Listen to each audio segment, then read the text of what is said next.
Cek, cek. Suara saya masuk? Masuk ya. Baik, Bismillahirrahmanirrahim. Assalamualaikum warahmatullahi wabarakatuh. Hong Swastiastu, Namo Buddhaya, salam kebajikan, salam. Selamat pagi Sobat Trader dimanapun Anda berada. Kembali lagi bertemu dengan saya Renum Sasi di acara Morning Talk webinar pada kesempatan pagi hari.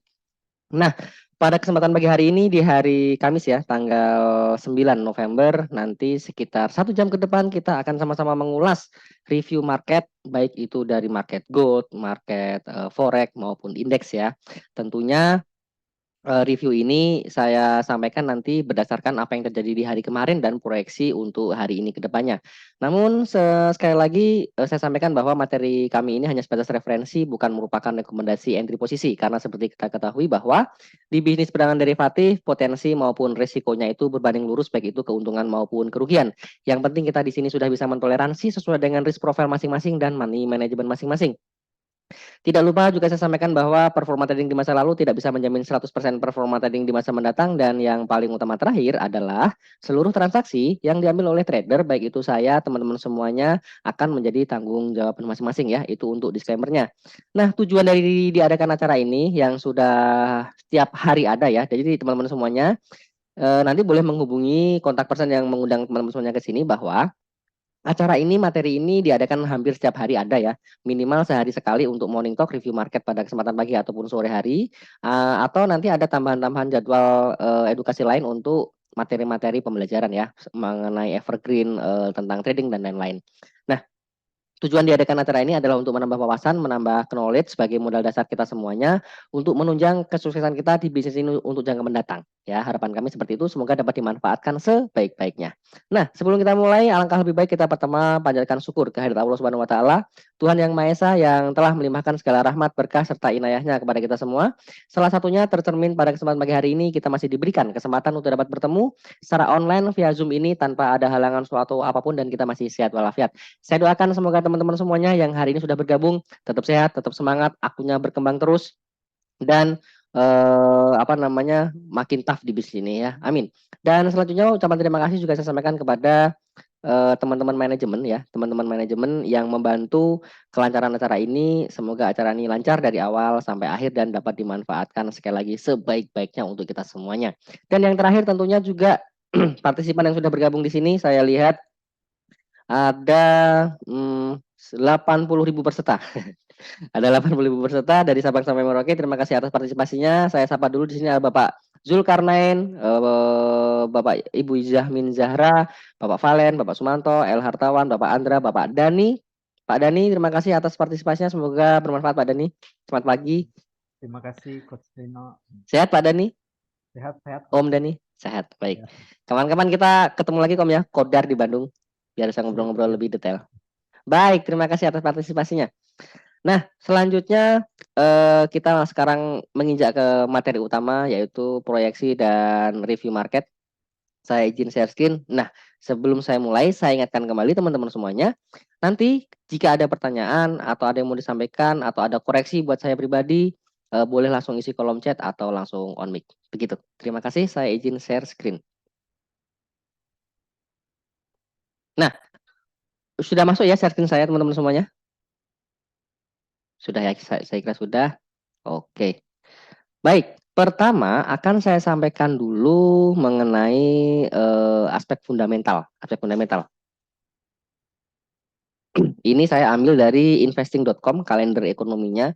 Nah, di hari ini tanggal 9 November hari Kamis, ada beberapa berita medium impact mulai dari yen. Ini sudah lewat ya, mulai dari yen. Yen ada medium impact bet for yen. Lalu juga tadi pagi ada medium impact untuk sterling, yaitu hasilnya good rilisnya. Dan yang belum rilis itu 15.30 ada Luni, dolar Kanada. Lalu ada sterling setengah 4, jam 4 ada euro. Dan puncaknya malam hari 20.30 WIB ya. Ini WIB, yaitu ada klaim pengangguran awal untuk US dolarnya. Klaim pengangguran awal ini secara forecast dari 217.000 ke 215.000. Artinya penganggurannya menurun. Nah, jika nanti datanya seperti ini, berarti akan makin menguatkan harga dolar. Nah, kalau sesuai forecast seperti ini, menguatkan harga dolar, artinya nanti juga akan menekan harga emas ya, secara secara teorinya, teori fundamental. Namun kita perlu cek lagi nanti jam 20.30. Nah, selanjutnya jam 23.45 waktu Indonesia Barat ada Luni lagi, yaitu pidato Deputi Gubernur Senior BOC dari Bapak Rogers. Jadi memang pekan-pekan ini akan ada banyak akan ada banyak pidato dewan, baik itu dari mata uang tertentu, dari dari bank sentral tertentu, utamanya kemarin tadi malam juga ada Pak Powell The Fed ya, kita cek dari Baby Pips. Sebentar. Nah, dari Baby Pips itu tanggal 8 ya kemarin ya. Kemarin itu nih jam 21.15 ada Fed Chair Powell speech. Nah, ini sepertinya menurut saya pribadi, koreksi jika saya salah, yang menyebabkan harga emas kemarin seharian turun ya. Karena apa? Karena di malam hari ada pidato tunggal dari Pak Powell ya. Pak Powell adalah gubernur Bank The Fed itu sendiri. Bank The Fed, gubernur dari Federal Reserve itu sendiri. Nah, atau bank sentralnya. Nah, artinya dan jadwal ini malam di pagi siang sore sesi sesi Eropa dan sesi Asia itu respon para market maker atau investor sudah menguat dulu ya, sudah menguat terhadap US dollar itu sendiri. Kenapa? Karena dipicu kemungkinan Pak Powell ketika nanti akan speech itu memang akan sikapnya akan hawkish terhadap kenaikan suku bunga di periode selanjutnya, yaitu di bulan Desember. Nah, sekarang kita lihat dari CME Fed Watch Tool-nya apakah memang benar dot plotnya pejabat-pejabat The Fed ini memang akan hawkish. Nah, dari ini Fed Watch Tool atau CME Group didapatkan data bahwa 90,4% para pejabat The Fed ini menghendaki bahwa kenaikan suku bunganya nanti 5,25 sampai 5,50 ya. Jadi ini sikapnya sementara seperti ini. Nah, kalau memang nanti di bulan Desember rate-nya itu dinaikkan 25 sampai 2,5 sampai 5 basis poin. Nah, artinya kalau memang sesuai forecast ya US akan kembali menguat. Ini secara teori, tapi belum tentu. Kenapa? Karena satu-satunya data yang agak tricky itu memang terkait suku bunga, teman-teman semuanya ya. Kalau memang data-data market fundamental yang lain, misalkan US-nya datanya positif, berarti akan menguatkan mata uang terkait, misalkan dolar. Terkecuali hanya satu, yaitu kenaikan tingkat pengangguran. Kalau tingkat pengangguran naik, artinya kabar buruk terhadap mata uang terkait. Nah, tapi overall data-data lain itu oh ya teman-teman saya, mohon maaf suara saya agak serak ya. Nah, jadi hanya satu yang korelasinya negatif. Jika angkanya positif, maka justru akan berakibat buruk terhadap mata uang terkait, yaitu apa? Berita pengangguran, jumlah pengangguran. Nah, yang lain itu korelasinya positif. Jika hasil rilis datanya itu memang angkanya bagus, berarti akan menguatkan mata uang terkait. Nah, terkecuali satu ini yang agak tricky, yaitu apa? Kenaikan suku bunga. Jadi The Fed atau bank sentral biasanya menaikkan suku bunga itu bukan untuk menguatkan mata uang sebenarnya. Sebenarnya tujuannya itu untuk menangkal inflasi. Contoh sekarang Amerika masih ada satu kali kesempatan untuk menaikkan suku bunga supaya apa? Supaya inflasinya sesuai target yaitu 2% untuk negara maju. Nah, memang ketika menaikkan suku bunga ini niatnya untuk menangkal inflasi. Nah, kalau inflasi tertangkal berarti memang nanti ke depannya mata uang US akan menguat. Prinsipnya seperti itu. Tapi terkadang respon dari masyarakat Amerika utamanya ataupun investor tentunya itu tidak sedemikian rupa, tidak saklek seperti itu. Kenapa? Karena dengan naiknya suku bunga itu artinya akan menjadi beban tambahan buat para pihak-pihak perekonomian menengah ke bawah. Kenapa? Itu artinya jika mereka ini pihak-pihak ini punya cicilan di bank, artinya rate-nya juga akan naik. Nah, ini akan makin mencekek perekonomian mereka sendiri. Nah, jadi teman-teman semuanya kalau ada berita kenaikan suku bunga dicek dulu ya, dicek dulu bagaimana responnya, jangan langsung masuk. Karena nanti bisa jadi malah respon dari masyarakat, respon dari investor justru tidak percaya terhadap kenaikan suku bunga tersebut akan mampu menangkal inflasi. Dan ini pernah terjadi beberapa waktu yang lalu. Saya sampaikan lagi bahwa teman-teman misalkan ingat ya, beberapa bulan yang lalu ada tiga kalau nggak salah, ada tiga bank bank di Amerika yang kolaps. Kenapa? Karena klien-klien atau nasabahnya gagal bayar akibat dari kenaikan suku bunga. Nah, ini adalah salah satu contoh bahwa kenaikan suku bunga tidak selamanya berdampak positif terhadap dolar itu sendiri dan terhadap perekonomian negara Amerika. Ya, jadi ini sementara kisinya seperti ini. Dan dari segi fundamental dan teknikal, kalau saya rangkum penurunan harga emas akibat penguatan dolar ini efek dari sikap Pak Powell yang kemungkinan memang akan hawkish terhadap kenaikan suku bunga nanti di bulan Desember seperti itu. Nah, baik, sekarang sampai di sini dulu mungkin ada yang mau ditanyakan um, dari segi fundamental dan sentimentalnya, ada yang mau ditanyakan? Kalau tidak, saya sekarang lanjut masuk ke teknikal ya, teman-teman. Nah, sesuai tema pada kesempatan pagi hari ini bahwa akan saya sampaikan proyeksi mengenai market gold, forex, dan indeks, tentunya Nasdaq. Pertama, gold dulu. Ini saya ambil dari TradingView.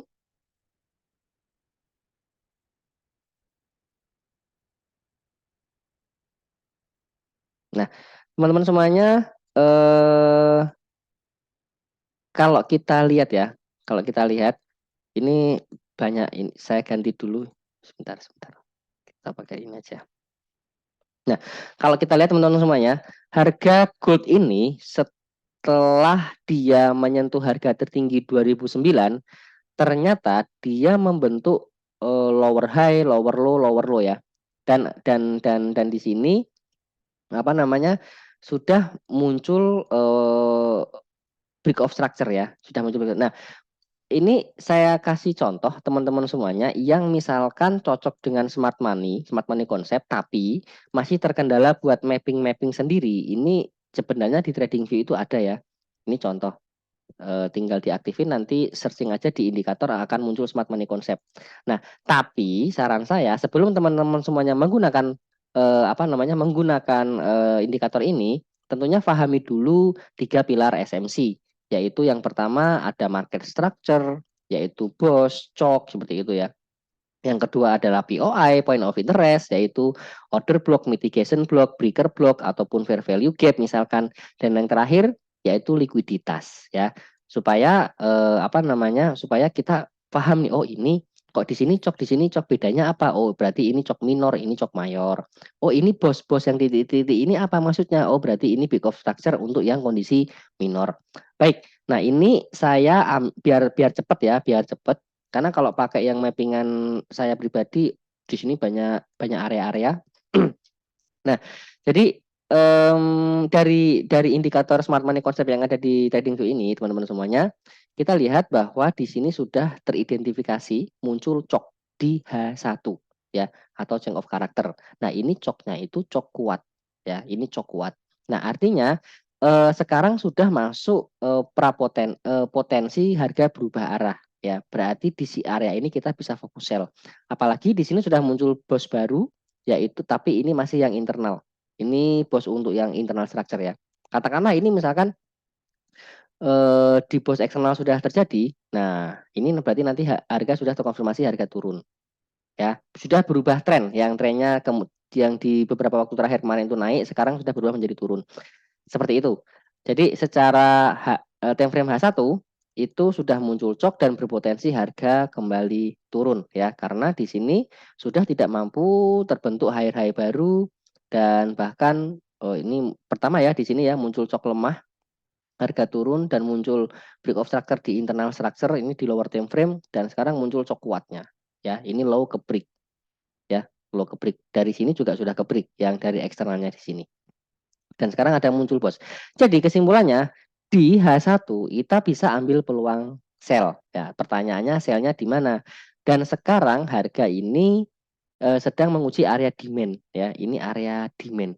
Area demand berarti yang pink ini area supply, yang merah ini yang biru area demand. Kenapa area demand-nya nggak di sini?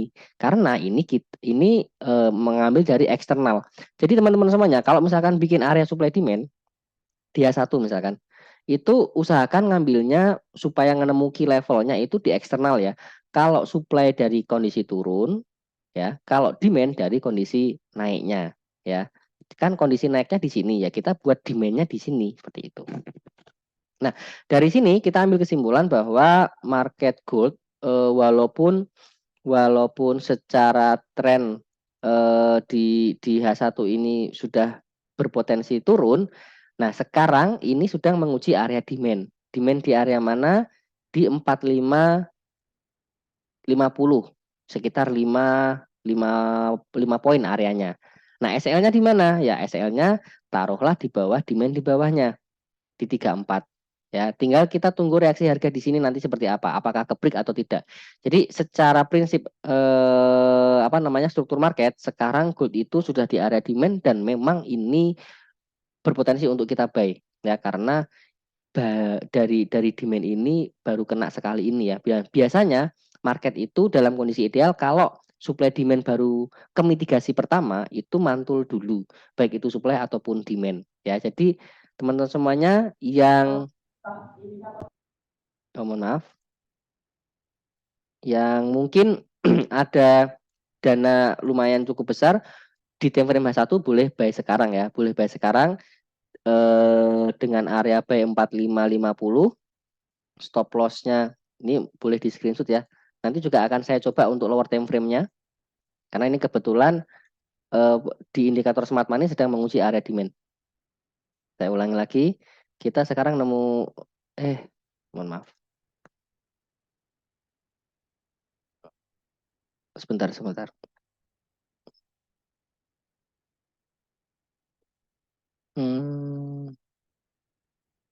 Mana tadi? Oh ini. Share screen saya sudah ya? Atau ada terkendala dengan share screen saya, teman-teman semuanya? Aman ya? Oke, aman. Nah, jadi menurut indikator ini sekarang sedang memitigasi area demand, dan di area demand ini adalah peluang buy dengan SL-nya di bawah sini. Kenapa nggak di sini? Ya kalau di sini boleh, tapi kan rawan ya. Biasanya ini jaga-jaga misalkan demand ini kejebol. Kan kita belum tahu nih apakah di sesi Asia, Eropa dan US nanti ini kejebol atau tidak. Jadi kalau teman-teman semuanya menempatkan SL di sini itu rawan ya. Jadi saran saya SL-nya di sini di bawah demand di bawahnya. Kenapa? Kalau ini kejebol berarti ini menjadi supply. Kalau dia dari supply dia akan mencari demand. Nah, siapa tahu ini kejebol terus turun ke sini baru mantul. Nah, jadi saran saya SL-nya di sini. Jadi teman-teman semuanya kalau entry saya menyarankan setup SL dan TP itu sesuaikan dengan struktur marketnya. Ya, sesuaikan dengan struktur market. Baru setelah kita hitung sesuai struktur market cocok enggak dengan risk kita, cocok enggak dengan equity kita. Nah, ini SL-nya. Jadi area buy di 4550 ya, saya tulis. Ini setup yang H1. Area buy di sini 1945 sampai 1950. Ini area buy. Oke ya. Sini dengan SL di 1933, TP-nya di mana? TP-nya di sini saja. TP-nya di supply. Nah, ini. TP saya ganti warna biru ya. Nah, dan ini kita cek risk-nya. Risk-nya 49 ke 33, 16 poin, 160 pip. Dan TP-nya 49 ke 68. Berarti berapa? 28 poin. Target ya 28 ya. Atau 18. 19 sorry maaf, 19 ya. Jadi ini 19, TP-nya 19 poin, SL-nya 16 poin, hampir 1:1 lebih sedikit ya. Ini kalau cocok, tapi ingat karena ini setupnya di H1 ya, kalau kena swing cukup dalam, swingnya itu ya swing H1, makanya SL-nya sekitar 16 poin. Kalau mau cocok dengan risk ini boleh ambil peluang ini, tapi kalau nggak cocok kita cek ke lower time frame coba. ke M5. Ke M5. Nah, ini berbeda. Nah, di sini teman-teman semuanya, saya tadi itu nemu area price remodeling ya, nemu area price remodeling, yaitu gini, ketika saya top down analisis ke M5 ternyata kondisinya seperti ini strukturnya. Jadi di sini ada area supply. Awalnya dari sini dulu. Di sini dia membentuk low terakhir, lalu naik di sini ada cok ya.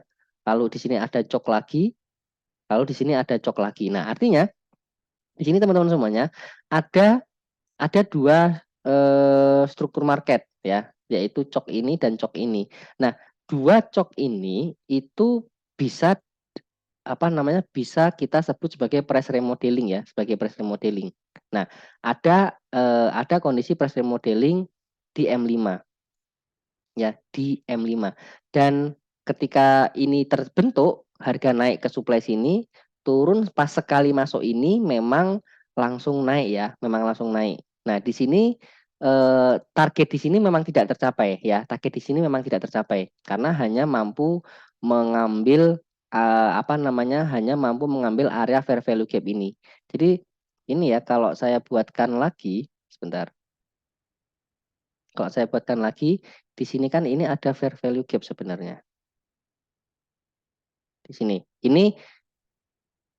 Nah, bentar, ini yang SMC-nya saya matiin ya. Bentar. Mana tadi? Nah, di sini ya. Di sini ada area price remodeling tadi dari low ke break diikuti high ke break. Jadi ini price remodeling demand, dan ketika harga masuk sini ternyata hanya mampu sampai ke area ini. Ini fair value gap. Ini FVG. Nah, berarti setup-nya tidak mampu menembus TP di sini. Ya, setup-nya tidak mampu menembus TP ini. Dan sudah, harga balik turun, dan akhirnya saya nggak kena TP, tapi kenanya adalah BEP. Ya, karena ya syukur, berarti dapatnya hanya BEP, walaupun belum sempat saya ambil cut profitnya, tapi minimal saya nggak rugi ya. Karena apa? Karena di kondisi ini SL-nya ya di sini. Sebenarnya belum kena SL sih.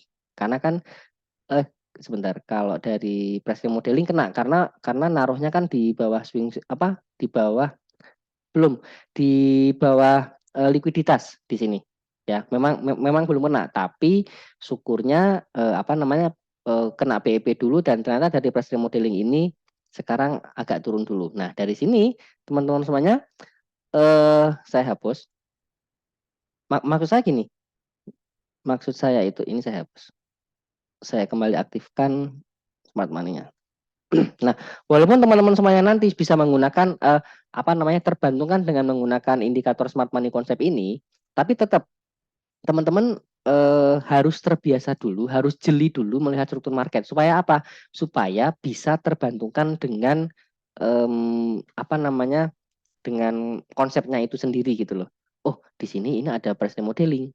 Ini berarti ini kombinasi ya antara smart money dengan ICT, karena price remodeling itu sebenarnya hampir sama dengan SMC, tapi yang membedakan adalah ini ada hubungannya dengan ICT. Jadi ICT ini kan ada time-nya, jadi ada waktu entry-nya, dan biasanya ICT itu terkonfirmasi di market setelah Eropa biasanya ya.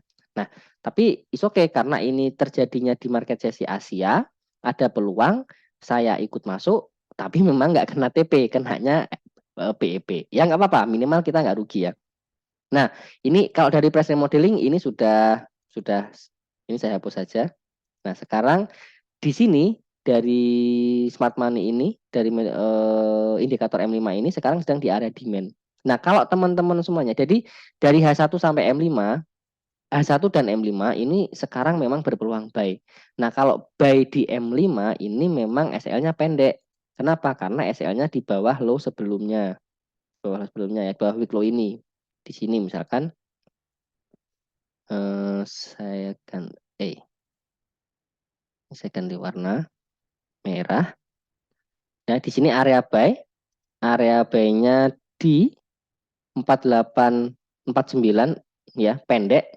range buy-nya pendek 4849 2 poin, SL-nya 47, berarti SL-nya itu 34 poin dan TP-nya nah berarti di sini lagi.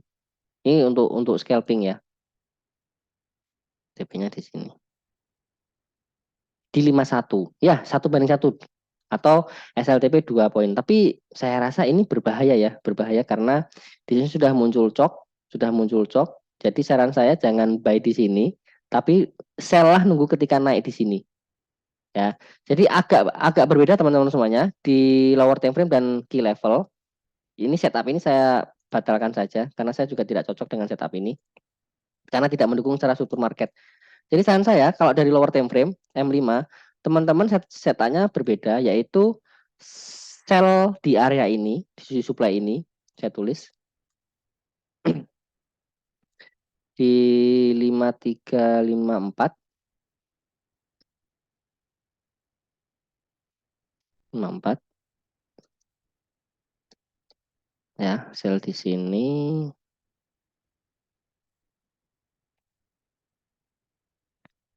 dan SL-nya itu di swing high sebelumnya di sini 58. Ini SL-nya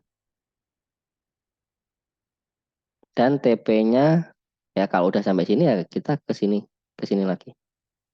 Nah, di sini. Ini untuk TP-nya. Ini lebih menurut saya lebih enak ya, lebih bagus untuk peluang kita masuknya. Ya, jadi sell di 58, TP di 49. Sell di 5354, SL 58, TP di 49. Ini menurut saya lebih bagus karena apa? Karena mendukung secara struktur marketnya, ya, mendukung secara struktur market. Ini untuk market XAU ya. Kalau mau lebih aman sebenarnya teman-teman semuanya saran saya nunggu nanti malam aja. Nunggu nanti malam ketika masuk market US itu biasanya sudah terbentuk di mana area likuiditasnya, mana sell side liquidity, di mana buy side liquidity itu bisa ya. Ini hanya mapping dulu untuk area pagi sampai malam. Syukur-syukur enaknya pas malam aja. Karena biasanya kalau kita masuk pagi itu kan pagi siang sore itu bisa masuk ya tapi susah untuk keluarnya karena eh, kadang pagi siang sore itu kan apalagi market Asia ya market masih kompresi masih sideways gitu ya bisa masuk tapi untuk keluarnya bingung karena bolak balik gitu biasanya lebih terkonfirmasi ketika market malam ya ini untuk gold ada pertanyaan. Kesimpulannya di lower time frame nanti bisa peluang sell di sini 5354, SL-nya 58 berarti sekitar 4 poin, TP-nya 47, 7 poin. TP-nya SL 4 poin, TP-nya 7 poin ya. Ini untuk setup lower time frame. Kalau kalau di H1 memang sekarang area buy. Mohon maaf. Oke, H1 memang sekarang area buy tapi rawan kena swing teman-teman semuanya ya. Karena di A1 di sini kalau nanti kejebol bahaya. Di sini ada demand lagi yang bisa disasar karena ini nanti jadi breaker block. Breaker block dari demand menjadi supply. Seperti itu. Ya, kalau punya dana banyak B sekarang boleh silahkan tapi resikonya adalah sekitar 13 poin untuk sampai SL ini. Seperti itu. Kalau mau lebih sabar lagi ya nunggu naik di sini di area supply ini baru sell. Supply ini cukup jauh 6771. Jadi teman-teman semuanya sebenarnya mau buy mau sell bebas-bebas aja. Tinggal teman-teman ngitung ya probabilitasnya bagaimana. Karena bisnis ini hanya bisnis probabilitas. Probabilitas bagaimana peluang risikonya dan bagaimana peluang targetnya. Pak Hartawan, trennya masih turun ya Pak Rino? Iya, di kondisi apa namanya di kondisi internalnya yang ini yang H1 ini itu sekarang turun Pak. Karena di sini sudah muncul cok dan muncul bos baru di minor structure-nya di apa namanya di lower time frame ini ya. Ini belum terkonfirmasi ya, baru baru berpotensi ya, baru berpotensi karena belum muncul bos baru. Walaupun sebenarnya kalau saya pribadi ini sudah bos baru sih. Ya, ini sudah bos baru. Jadi tiga kondisi ini sudah terkonfirmasi trennya turun ya. Seperti itu, Pak. Apalagi nanti kalau demand ini kejebol lagi, berarti muncul bos baru lagi. Tapi kalau di higher time frame, misalkan kita pindah ke A4 misalkan, higher time frame ini masih naik, masih naik ya. Higher time frame-nya masih naik. Karena ini turun bisa jadi hanya ngambil untuk area demand ini. Jadi sebenarnya sell atau buy itu teman-teman semuanya bisa aja semuanya, hanya apa namanya, hanya kita kita ukur dulu probabilitasnya. Sekarang trennya ini bagaimana? Kalau kita ikut apa namanya? Kalau kita ikut tren itu kita entry level terbaiknya di mana? Kalau kita counter trend, kalau kita ikut melawan tren, ya resikonya berapa? Harus harus dihitung. Karena bisnis ini yang harus pertama kali kita kelola adalah manajemen resikonya dulu. Karena ini bisnis probabilitas. Apakah kau bisa nembus di harga 2000 lagi, Pak Rino? Dalam waktu dekat. Bapak Sumanto, terima kasih pertanyaannya. Secara teknikal belum sih Pak, karena sekarang teknikalnya itu turun dulu. Tapi mana tahu ya Pak ya, tiba-tiba konflik geopolitik memanas lagi. Nah itu aspek lain. Tapi kalau jawaban dari teknikal ini saya nggak mau apa namanya berandai-andai dan lain-lain. Tapi saya ambil dari fundamental dan sentimentalnya.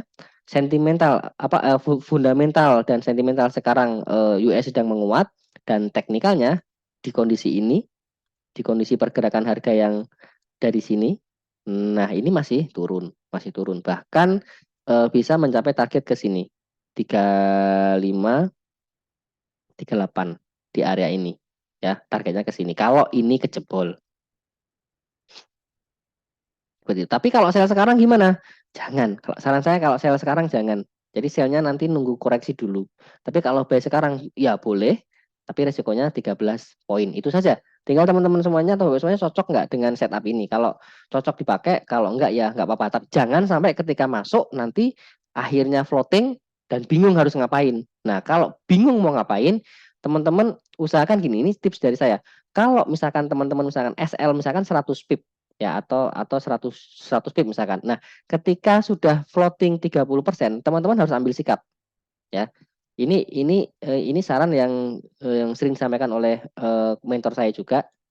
Jadi kalau misalkan kita setup SLTP, sudah entry, sudah masuk dan kena floating 30%, itu harus kita ambil sikap, harus ambil tindakan. Apakah mau nunggu sampai SL atau cut and switch? Nah, keputusan itu diambil dari mana? Dari struktur marketnya. Ini memungkinkan atau tidak? Kenapa? Karena ketika misalkan kita kita ngebuy, terus harga turun, turun ini sudah 30% dari resiko dari risk apa namanya? Dari risk yang kita set up misalkan. Nah, ini harus kita ambil tindakan. Kenapa? Karena kalau memang nanti kita ambil tindakan itu benar, minimal kita ada peluang 60% selanjutnya untuk mengganti profitnya. Mengganti kerugian tersebut menjadi profit. Kenapa? Karena kita cut and switch. Yang tadinya kita sell, kita buy terus harga turun 30%, kita cut and switch baru kita switch menjadi sell. Nah, harapannya sell ini nanti bisa menutup buy yang tadi. Tapi kuncinya di mana? Kalau kita mengambil tindakan seperti itu, lihat struktur marketnya. Dan kalau sekarang misalkan walaupun ini turun, saya sell sekarang, saya tidak akan ngambil tindakan itu ya, karena sellnya di bawah ini di low ya, di low. Tunggu koreksi dulu. Ada pertanyaan lagi teman-teman semuanya? Jadi jawaban saya untuk Pak Sumanto dalam waktu dekat belum, karena masih ada koreksi, masih ada penurunan harga yang cukup signifikan. Baik, kalau sudah sekarang kita switch ke market forex yaitu Euro USD. Euro USD, bentar. Sama-sama Pak Sumanto.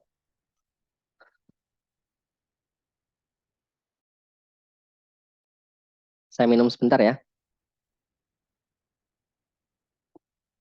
Nah, ini ini apa namanya? Crowded ya. Ini saya ganti brokernya dulu. Ini banyak coret-coretan. Kok di sini tuh? Maaf, maaf. Nah, sekarang kita switch ke Euro USD ya, Euro USD dengan bantuan indikator Smart Money Concept. Nah, di sini teman-teman semuanya untuk market Euro USD sebentar kita bisa lihat bahwa perjalanan harga EU itu sekarang di time frame H1 naik ya, naik. Kenapa naik? Ini berbeda dengan gold ya. Berbeda dengan kan ini memang sekarang sedang anomali ya, gold dengan instrumen-instrumen market forex lainnya. Biasanya kalau gold turun kan EU, GU gitu turun atau UJ-nya naik gitu ya. Tapi sekarang memang kondisi masing-masing currencies itu bergejolaknya juga lagi kuat-kuatnya ya. Misalkan USD-nya speech-nya seperti ini hawkish gitu ya. Ya hawkish, tapi ternyata dari ECB-nya misalkan juga hawkish. Nah, ini kan saling saling saling apa namanya? Saling saling bertarik apa saling kuat menguatkan gitu. Nah, ini memang akhirnya yang membuat instrumen market forex utamanya yang direct itu berbeda. Nah, untuk EU dari kondisi ini itu naik ya, naik. Kenapa? Karena di sini terakhir membentuk lower low, terakhir membentuk harga low, gagal membentuk lower low baru, di sini shift of market structure, lalu di sini ya ada cok ya, setelah ada cok ada bos, di sini ada bos lagi. Nah, artinya trennya ini untuk EU naik ya, untuk EU naik. Jadi kabar berbeda buat teman-teman semuanya yang masih ada hold posisi buy di gold itu mengkhawatirkan. Tapi kalau untuk teman-teman yang ada hold posisi buy di EU lebih lebih lebih aman. Kenapa? Karena untuk tren di sini masih naik.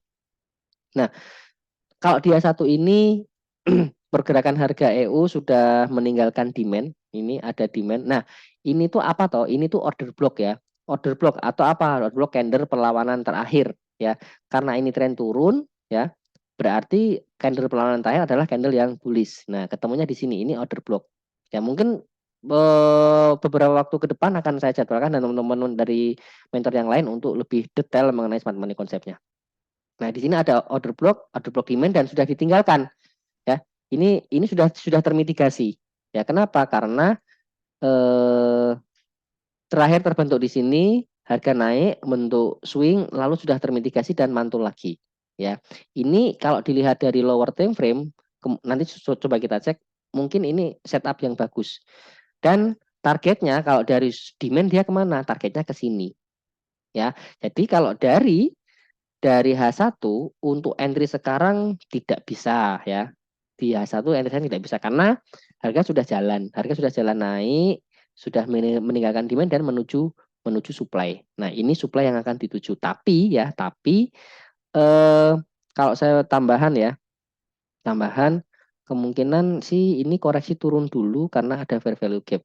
Ini saya rasa di sini ada fair value gap. Kita cek ke M5 ya. Jadi H1 kalau mau buy atau sell belum bisa sekarang.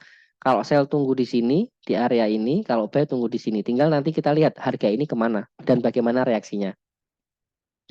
Kita lihat ke M5 bisa nggak kita entry sekarang? Coba ya. H1 belum ya. Biasanya sering ada request dari Pak siapa saya lupa untuk EU. Nah, kita ke lower time frame.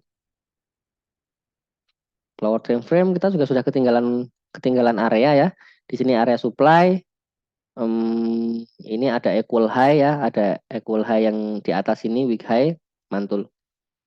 Nah, di sini, nah ini saya kasih bocoran teman-teman semuanya. Mungkin teman-teman semuanya suka mengidentifikasi ini sebagai double top gitu ya. Ini top top. Ini belum terkonfirmasi double top. Disebut double top itu kalau yang neckline ini tertembus ya, strong low ini. Jadi disebut ini di luar konteks ya. Saya kasih bocoran aja. Kalau cocok boleh dipakai. Ini memang ada dua top, tapi ini belum menjadi double top. Kenapa? Karena neckline ini belum tembus. Jadi akan menjadi double top kalau kondisinya gini loh. Ini kan ke sini, ke sini, terus ini double topnya. Nah, neckline ini tertembus. Nah, garis ini loh, garis neckline ini, garis swing ini ketembus. Inilah baru dinamakan double top. Nah, entry-nya kapan? Entry-nya kalau udah terbentuk seperti ini, tunggu naik dulu karena pasti di sini di area ini itu pasti ada fair value gap atau ada area fresh supply gitu. Balik tunggu ke sini baru nanti kita sell di area ini. Karena kalau memang kondisinya strukturnya seperti ini, probabilitasnya di atas 80% dia akan jauh. Nah, seperti itu. Ya minimal di sinilah akan turun di sini. Seperti itu ya. Jadi ini contoh apa namanya formasi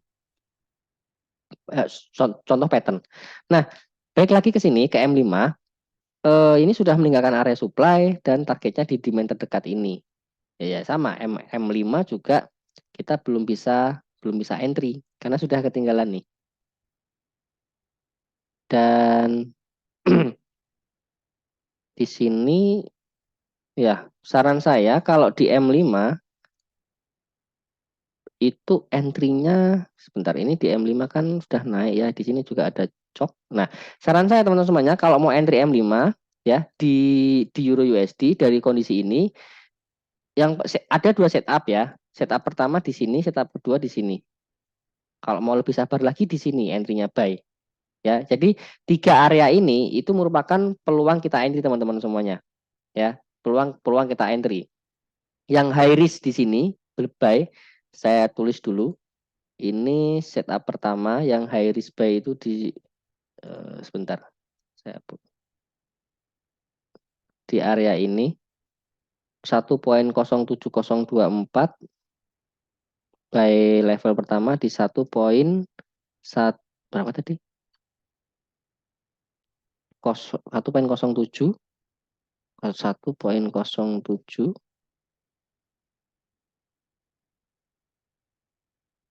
kalau ya sinilah ya. Sekitar sini. Ini area buy yang pertama, tapi ini yang high risk ya. Nah, yang medium risk itu di sini di area ini 0684 sampai 0689. 1.0684 sampai 1.0689.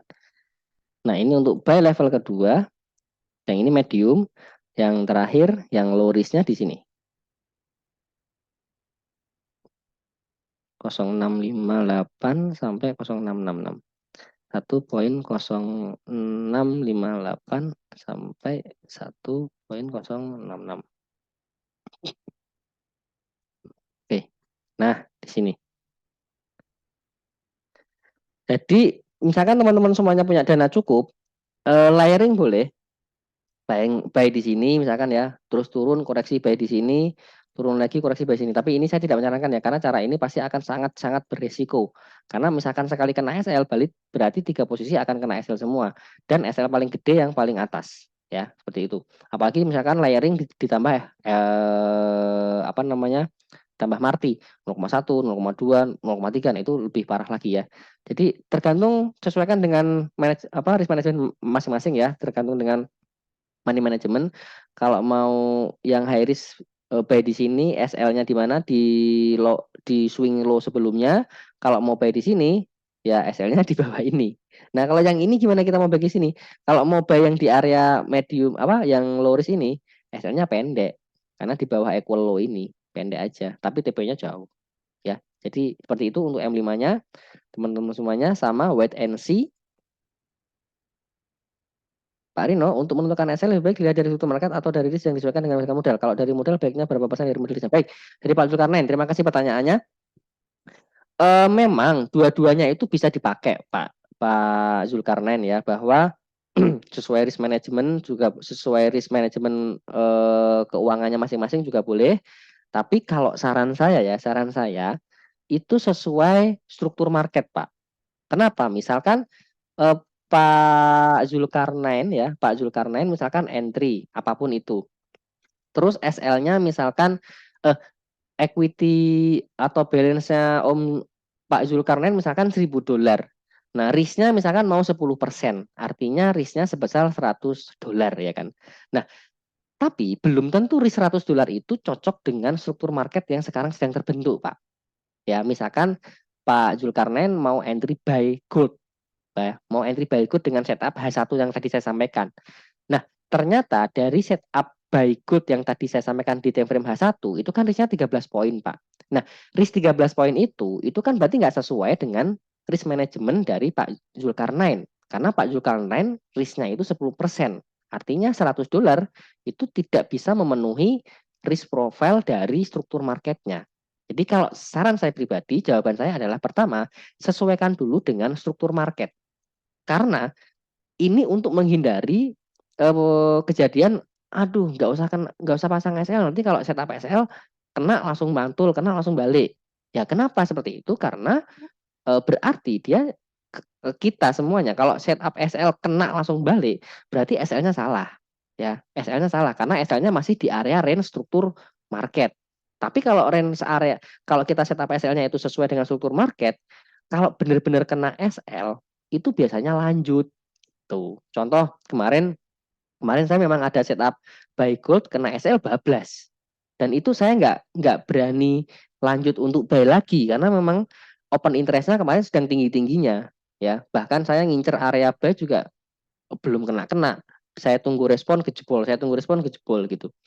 Seperti itu ya. Jadi itu saran saya. Nah, kalau tapi misalkan Om Zulkarnain, Pak Zulkarnain mau mau sesuai apa namanya sesuai money management, saran saya ya sesuaikan risk sama targetnya. Kalau Pak Zulkarnain itu targetnya 10 poin, 10%, ya risknya juga 10%, minimal 1 banding 1. Ya, sesuaikan dengan risk profile masing-masing. Saran saya sih 10%. Ya, 10%. Syukur-syukur kalau mau mau disiplin ya 1%. Karena kalau kita mau disiplin targetnya itu konsisten, itu kan sehari 1 sampai 2%. Kenapa? Karena um, kalau sehari bisa konsensus 1 sampai 2%, berarti sebulan 20% sampai 10 sampai 20%. Tapi yang menjadi masalah adalah ketika kita entry 0,1 itu misalkan dana kita kecil dengan risk 1% itu sudah kena risikonya dulu dari apa? Dari spread ya. Jadi kalau risknya 1% per hari saya rasa agak berat karena di spread itu tadi kita sudah kena risknya ya. Jadi 5 sampai 10% lah Pak. 5 sampai 10%. Tapi untuk gold kalau 5% dengan dana minim juga itu juga pasti akan langsung kena. Jadi saran saya pertama sesuaikan modal Pak Zulkarnain dan teman-teman semuanya dengan instrumen market yang dipakai, dan yang kedua terakhir saran saya tetap tetap dari struktur marketnya. Seperti itu Pak Zulkarnain jawaban dari saya. Semoga terjawab. Oke, sudah ya untuk Euro USD. Jadi wait and see, ketemu setupnya seperti ini. Sini, ini pending ordernya. Sini sama sini. Ya, berarti nggak bisa entry sekarang dong, Pak Rino. Iya, karena nggak setiap pergerakan market kita harus ikut ya. Kalau kita paksa ikut ya kejadian kemarin saya rasa buy banyak yang kena SL ya. Buy banyak yang kena SL. Kalau kalau kalau memang kemarin entry-nya buy. Kenapa? Karena begitu kita nge-buy kemarin dropnya minta ampun. Saya pun kemarin juga kena SL kok sekali ya. Dan saya nggak berani nambah entry gold lagi. Saya pindah ke pair yang lain. Karena apa? Open interest-nya lagi sangat tinggi-tingginya gitu. Mau buy masih kuat turun, mau nge-sell kayak nggak berani, udah di bawah gitu ya. Tapi sell di bawah ternyata 2 jam lagi juga itu menjadi posisi premium gitu ya. Gitu. Oke, selanjutnya saya terakhir masih ada waktu sekitar 7 menit. Saya coba ke Nasdaq buat Om Dani. Ini biasanya Nasdaq ya Om Dani. Masih ada di sini Om Dani nggak? Masih Om Dani. Nasdaq. Oke. Kalau Nasdaq ini saya hapus aja. Smart money-nya saya matikan. Karena Nasdaq saya pakai price remodeling enak, cocok ya. Nah, ini contoh terakhir saya entry Nasdaq adalah price remodeling yang ini beberapa hari yang lalu. Jadi 2 hari ini saya juga tidak entry Nasdaq. Terakhir entry Nasdaq itu pas NFP, kebetulan Nasdaqnya kena loss tapi ketutup dengan goldnya. Nah, ini contoh saya menggunakan price remodeling. Nah, beberapa waktu yang lalu pas saya hari apa ya? Saya dari Senin kalau nggak salah ya. Hari Senin ketika saya setup Nasdaq ada ketemu 2 area price remodeling ya. Ini dan ini kan. Satu price remodeling dan satu area. Nah, ini. Kalau Pak Dani ingat ya, Pak. Ini M5 ada candle kejepit. Memang Ya, saya sarankan ya Pak Dani ya. Waktu itu kalau Bapak ingat ini adalah area price remodeling. Tapi saya tidak menyarankan entry ini, Pak. Kenapa? Karena di bawahnya ada candle kejepit nih, hati-hati. Takutnya nanti Bapak entry price remodeling area yang saya buat ini, SL-nya kena. Kenapa? Karena walaupun ini sudah di bawah buy sell set liquidity, di sini ada area ada area candle kejepit nih, area demand nih. Nah, ternyata setelah setup ini saya buat, setupnya cocok, manjur, jalan. Bener-bener yang termitigasi area ini. Ya, bener-bener yang apa ya? Ya termitigasi ya. Terfill ordernya adalah bener-bener yang ini, ya. Dan naik. Berarti kalau Pak Dani kemarin, Om Dani kemarin menggunakan setup yang ini, berarti zero floating, Pak ya. Ini setupnya apa namanya? Zero floating, sharp entry, ya. Karena candle kejepit ini kadang juga ajaib. Betul ya Pak Dani ya? Ya, Betul ya Om betul. Dani? Betul. Candle kejepit. Candle kejepit. Ini kadang candle ini ajaib. Apa artinya saya juga nggak tahu, tapi sangat sangat berpengaruh. Bisa untuk jadikan salah satu alternatif patokan entry. Baik, ini sudah terlewat dan untuk price remodelingnya ini sudah nggak terpakai, sudah nggak fresh. Kita cek yang baru. Kita cek yang baru. Baik. Nah, di sini kita ke yang bias dulu H1. Nasdaq untuk di H1 naik ya, di H1 naik. Oke, confirm naik. Bisa dilihat di sini. Nggak perlu saya bikin cok bos, ini sudah naik. Tinggal kita cek untuk M5 supaya ketemu presisi. Di mana kita entry Nasdaq-nya yang terbaik. Tapi memang kemarin kalau misalkan Om Dani setup ini, pending order kenanya agak lama ya Pak ya. Ini kan setup pagi, kenanya jam berapa ini? Siang, siang ya Pak ya? Oh malam malah kenanya ini Pak. Malam. Tapi Bapak kena setup ini Pak? Ikut? Kena, tapi cuman ambil sedikit, Pak. Ah nggak apa-apa lah Pak, sedikit juga itu rezeki ya Pak ya. Gitu. Oke. Begitulah. Ini contoh ya bahwa tidak selamanya market bergerak itu kita harus ikut. Kita tunggu market nyentuh area yang kita mau itu aja. Tinggal tinggal setup yang kita setup ini tuh kita uji dulu nih probabilitasnya berapa. Ya karena memang bisnis ini ya pertama ya bisnis probabilitas. Kita cek dulu metode kita ini akurasinya berapa persen. Nah, dari Nasdaq terakhir swingnya kan di sini ya. Terakhir swingnya di sini. Kenapa dia di sini? Ya ini sama ya. Pertama misalkan di sini ada candle kejepit. Coba saya raba-raba dulu nih. Di sini ada candle kejepit. Eh, tapi ini jangan jadikan patokan utama ya teman-teman semuanya. Wah ada candle kejepit kata Pak Rino ini menjadi area penting. Iya memang. Tapi jangan jadikan apa namanya? Jangan dijadikan langsung ini pedoman utama karena ini ya seperti yang tadi ini bisa bisa berguna karena ada area supply demand yang kuat dulu, ada pendukungnya ya, ada confluence-nya. Kalau hanya sebatas kayak gini ya mungkin ini bisa dipakai. Tapi kita lihat dulu kenapa ini bisa dipakai. Oh, ini di sini juga ada area price modeling atau ada area supply. Di sini ada area demand. Oke. Di sini ini ada PR ya. Ini langsung saja saya nggak perjelas. Ini PR. Nah, ini kebalik seperti yang tadi. Kalau yang tadi PR-nya di atas, terus candle kejepitnya di bawah, ini kebalik. Candle di atas, PR-nya di bawah. Jadi ini saling mendukung, ya, saling saling mendukung. Tapi ini sudah termitigasi. Nah, yang bawah kita buang karena ini sudah tertinggal. Berarti ini terakhir. Ya, ini kita pakai ya. Nah, kalau dari sini Pak, PR yang baru di mana? Swing yang terakhir di sini.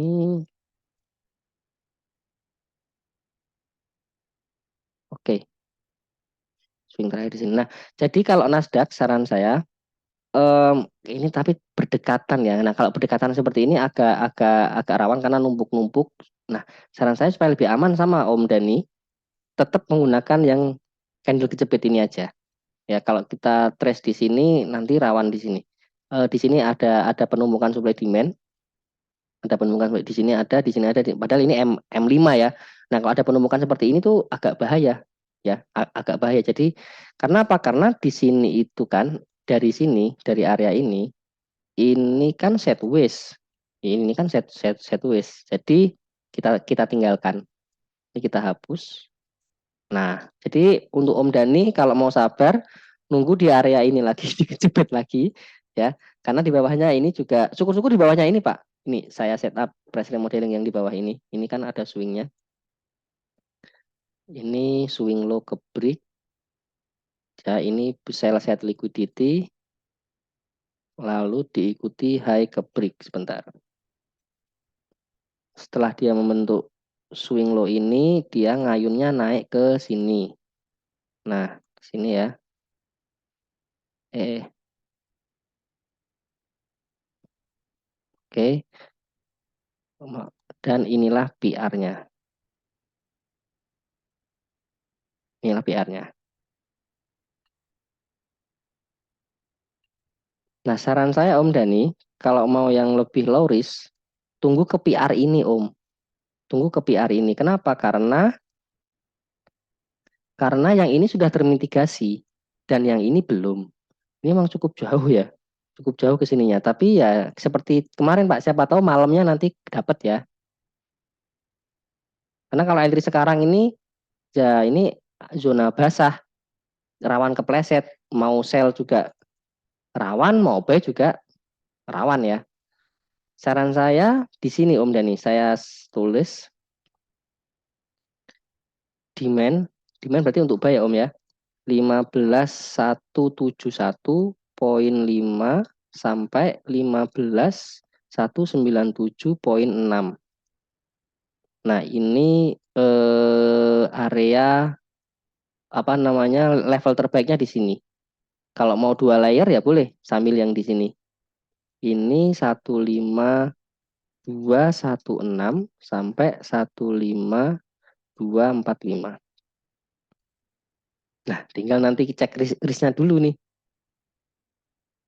Pak, maaf, bismillah dulu ada tamu. Monggo silahkan. Mangga, mangga, silahkan Om Dani. Baik, silahkan, silahkan. Terima kasih. Jadi ada dua setup ini.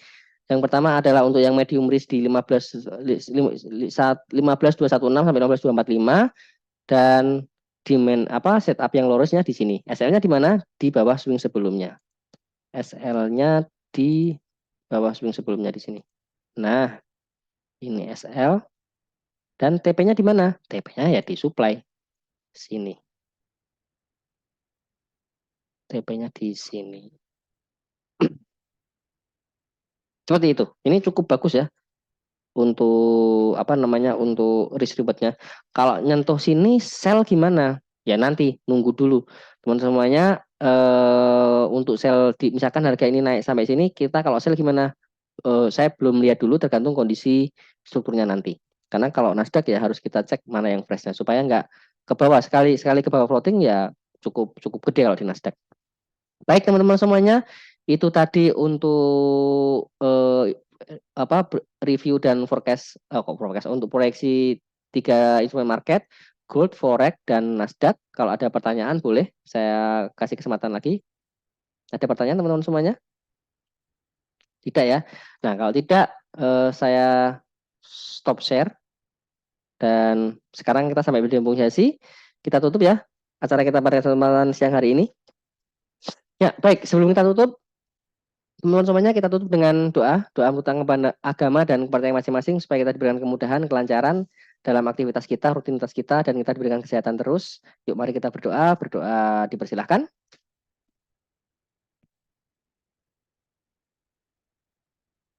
Amin. Teman-teman semuanya, sekali lagi terima kasih atas waktu dan partisipasinya. Jika ada hal baik yang saya sampaikan itu murni atas izin dari Allah. Jika ada kesalahan dalam saya menyampaikan, saya minta maaf yang sebesar-besarnya. Sampai ketemu lain waktu. Tetap sehat, tetap semangat. Wassalamualaikum warahmatullahi wabarakatuh. Salam profit. Terima kasih.